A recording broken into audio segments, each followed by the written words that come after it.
नमस्कार साथियों, मैं ओपी वशिष्ठ। स्वागत है आपका रुद्राष्ट्र में, जहां हम दिखाते हैं सच्चाई के पीछे की सच्चाई। 2-3 दिन से भारत और अमेरिका के बीच हुए 10 साल के डिफेंस पैक्ट की खूब चर्चा हो रही है। मीडिया चैनल्स और सोशल मीडिया प्लेटफॉर्म्स पर यह ऐसे दिखाया जा रहा है जैसे भारत ने कोई ऐतिहासिक विजय हासिल कर ली हो।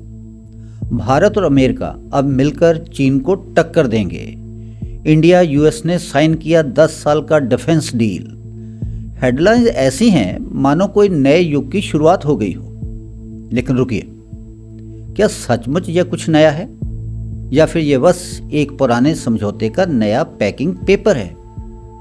आइए सच्चाई जानते हैं तथ्यों के साथ। पुराने पन्ने खोलिए। साल 2005, वही साल जब भारत और अमेरिका ने पहली बार ऐसा ही एक 10 साल का डिफेंस एग्रीमेंट साइन किया था। उस समय भी यही बातें लिखी गई थी: joint weapon production, technology sharing, intelligence cooperation वगैरह वगैरह। फिर आया 2015। उसी समझौते को फिर से 10 साल के लिए बढ़ाया गया। अब 2025 में वही पुराना समझौता तीसरी बार फिर रिन्यू कर दिया गया है। बस नाम बदला है, हेडलाइंस नई हैं और मीडिया ने इसे ऐसे परोसा मानो कोई नया स्वतंत्रता संग्राम जीत लिया गया हो। अब देखते हैं मीडिया का भ्रमजाल। सवाल है, जब यह कोई नया समझौता नहीं था तो हमारी मीडिया ने इसे इतनी बड़ी ब्रेकिंग न्यूज़ क्यों बना दिया? क्या इसलिए कि टीआरपी बढ़ जाए, या इसलिए कि जनता खुश हो जाए कि भारत ने अमेरिका के साथ बहुत बड़ी डील साइन की है? दोस्तों, हमें यह समझना होगा कि हर चमकती चीज़ सोना नहीं होती। आइए अब समझते हैं अमेरिका का असली मकसद। सच्चाई यह है कि अमेरिका कभी किसी देश का मित्र बनकर नहीं आता। वह आता है अपना व्यापार बढ़ाने, अपने हथियार बेचने और अपने तेल के सौदे पक्के करने। अमेरिका के डिफेंस पैक्ट का मकसद है भारत जैसे बड़े मार्केट में अपने प्रोडक्ट्स खपाना। भारत के साथ समझौता करने से उसे मिलती है अरबों डॉलर की डिफेंस मार्केट। आप जानकर चौंकेंगे कि भारत के कुल डिफेंस इंपोर्ट्स में से 50% सिर्फ अमेरिका से होता है। मतलब साफ है, यह दोस्ती नहीं, बिजनेस है। अब हम भारतीयों की मानसिकता पर सवाल। हम भारतीयों की एक आदत बन चुकी है, छोटी सी खबर आती है और हम या तो बहुत खुश हो जाते हैं या बहुत निराश।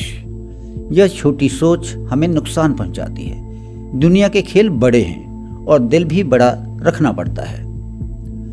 जब प्रधानमंत्री मोदी जी हाल ही में एससीओ समिट में चीन के राष्ट्रपति शी जिनपिंग से मिले तो मीडिया ने तुरंत हेडलाइन बना दी, भारत चीन अब बनेंगे दोस्त। पर भूलिए मत, यह वही चीन है जिसने डोकलाम, गलवान और अब भूटान बॉर्डर पर चीनी गांव बसाकर भारत की सुरक्षा को चुनौती दी है।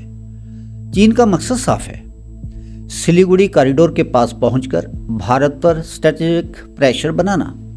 तो फिर क्या हम इतने भोले हैं कि पुराने धोखों को भूलकर नई मुस्कान पर भरोसा कर लें? अब एक महत्वपूर्ण संदेश, आत्मनिर्भर भारत ही है समाधान।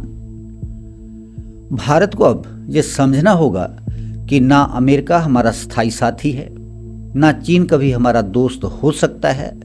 सच्चा साथी है हम खुद, हमारी सेना, हमारी तकनीक, हमारे वैज्ञानिक, हमारे युवा।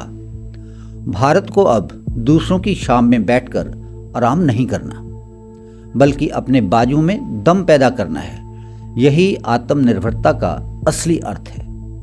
तो दोस्तों, यह था आज का विश्लेषण, भारत अमेरिका डिफेंस पैक्ट की हकीकत, जिसे मीडिया ने चमकाया, पर असल में यह बस एक पुराना पन्ना था नए कवर में। अगर आप भी मानते हैं कि भारत को अब दूसरों पर नहीं, खुद पर भरोसा करना चाहिए, तो इस वीडियो को लाइक और शेयर जरूर करें। कमेंट सेक्शन में अपनी राय रखें और अगर आप पहली बार रुद्राष्ट्र पर आए हैं तो चैनल को सब्सक्राइब करें, क्योंकि यहाँ मिलता है वास्तविक भारत का दृष्टिकोण। जय हिंद, जय भारत, वंदे मातरम।